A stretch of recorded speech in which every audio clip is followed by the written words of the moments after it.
In 1996, Atlanta hosted the Olympics. The city had spent years preparing. New stadiums, new venues, a brand new public image on the world stage, and then the games began. Bus drivers got lost. Athletes arrived at their events minutes before they were due to compete. Trains were so overloaded that residents couldn't get home.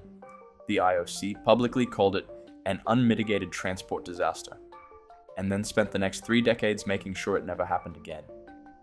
Brisbane is hosting the 2032 Olympics. It has 6 years to prove it is in Atlanta. I'm not sure it can. Let's start with the numbers, because they're genuinely staggering.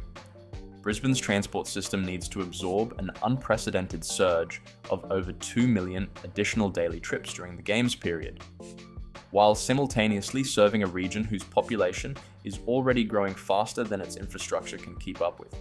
And the Olympics aren't a contained, single-city event. The plan proposes 3 hubs across southeast Queensland: Brisbane, the Gold Coast, and the Sunshine Coast, connected by high-quality road and rail transport networks.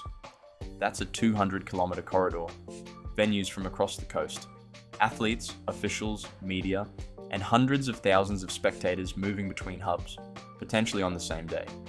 The question isn't whether Brisbane has world-class stadiums. It's whether Brisbane can actually move people between them. Here's the brutal truth about Brisbane's rail network. It is, right now, a single-spine system.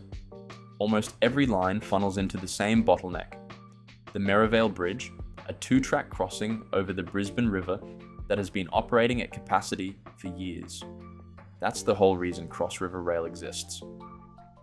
Even with the new Cross River Rail, Brisbane will have a relatively limited rail network capacity compared to recent Olympic host cities. In fact, it's the smallest rail network since Atlanta 1996. Let that sink in. The city that gave us the benchmark for Olympic transport failure had a bigger rail network than Brisbane does today. And Cross River Rail, the $19 billion project that's supposed to fix the bottleneck, first passenger services are expected to commence in 2029, after the former Labor government originally promised the project would be completed for $5.4 billion by 2024. 2029 is 3 years before the opening ceremony. That's barely enough time to stabilize operations on a brand new underground rail system before you throw 2 million extra daily trips at it. The former Labor government spread the project's funding across multiple separate budget line items, hiding its true cost for years. The final price tag has now been confirmed at $19.041 billion. So Brisbane's foundational piece of Olympic transport infrastructure is arriving late, costing 3.5 times its original budget, and will have had roughly 3 years of operational maturity before the world arrives. The multi-hub structure of Brisbane 2032 is genuinely innovative from an Olympic planning perspective. Spreading the games across SEQ means you're not trying to cram everything into one city. That's the good news. The bad news is that it creates a transport problem no previous Olympics has had to solve at this scale. Reducing travel time between Brisbane and both the Gold Coast and Sunshine Coast, currently a 2-hour journey each way, is a priority. 2 hours. If you're watching beach volleyball on the Gold Coast in the morning and athletics in Brisbane that afternoon, you're essentially spending half your day on public transport. Assuming it runs on time, which in peak Olympic conditions is a significant assumption.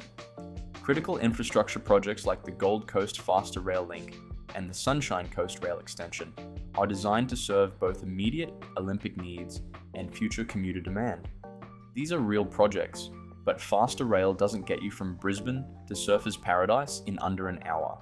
And the Sunshine Coast Extension still has a significant gap between venues. The inter-hub connection problem hasn't been solved, it's been partially addressed. When the rail network can't carry the load, the answer is almost always buses. Buses have been front and centre of every modern Olympic transport operation. Sydney 2000, London 2012, even the Gold Coast 2018 Commonwealth Games. The SEQ Olympic Transport Plan calls for 2,000 additional buses to be delivered within a 7-year time frame. 2,000 additional buses. Queensland's current fleet is roughly 2,400 vehicles statewide. You're talking about nearly doubling bus capacity, finding drivers for all of them, integrating them into a coordinated network, and doing it all in 6 years. As Brisbane has limited rail network capacity compared to recent host cities, it will have heavier reliance on road-based transport, increasing pressure on freight corridors. And that road-based reliance runs straight into Brisbane's other chronic problem: potential for significant delays on major freight corridors as the game's route network imposes temporary changes to traffic management, which can change daily or even hourly.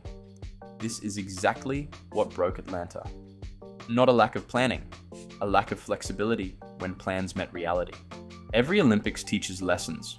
Some cities learn from other people's mistakes, some don't. Atlanta in 1996 was a notable example of what can go wrong. The subway was ill-equipped to handle the population. Influx and key thoroughfares had to be rapidly converted into pedestrian zones after there were unexpected volumes of tourists. Days into the Games, the IOC publicly criticized the city after transportation failures led to athletes experiencing delays reaching venues, in some cases too late for their event. Brisbane has advantages Atlanta didn't. It has more planning time, 11 years from bid to opening ceremony, the longest in Olympic history. It has Cross River Rail eventually. It has the Brisbane Metro.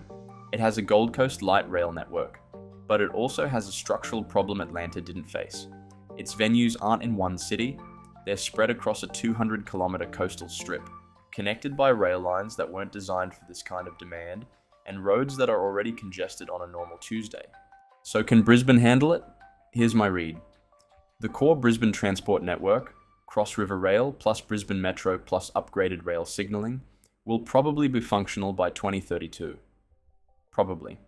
If CRR doesn't slip past 2029, and if the operational bedding-in period goes smoothly, which is a lot of ifs for a project that has already burned through $13 billion more than its original budget. The interhub problem is more concerning. The Gold Coast and Sunshine Coast connections will be improved, but not transformed. Anyone expecting to comfortably attend events at multiple hubs in a single day will likely be disappointed, and the bus dependency is the real wildcard. SEQ residents surveyed said they want existing barriers to using public transport removed before new expensive infrastructure is built. That's a reasonable ask. And it's also a reminder that the baseline public transport experience in Brisbane isn't currently good enough to serve ordinary demand, let alone Olympic demand. Past failures like budget blowouts, secret deals, and bypassed planning processes have eroded public trust. Brisbane has an opportunity to do better, but trust has to be earned with outcomes, not announcements. The government keeps telling us everything is on track. Cross River Rail told us it was on track for 2024, then 2025, then 2026. We're now being told 2029. In 2032, the world will be watching, and Brisbane's trains, if they're running on time, will need to carry the entire weight of that promise. Atlanta's transport failure didn't sink the 1996 Olympics. The Games went ahead, the medals were awarded, the world moved on. But Atlanta is still remembered as the cautionary tale. 30 years later, transport planners still invoke it as the thing you don't want to be. Brisbane has 6 years, $19 billion worth of lessons already spent, and a genuine shot at getting this right. I hope they do. If you want to see the full breakdown of Cross River Rail's cost blowout, from $5.4 billion to $19 billion, that video is coming next. Subscribe so you don't miss it.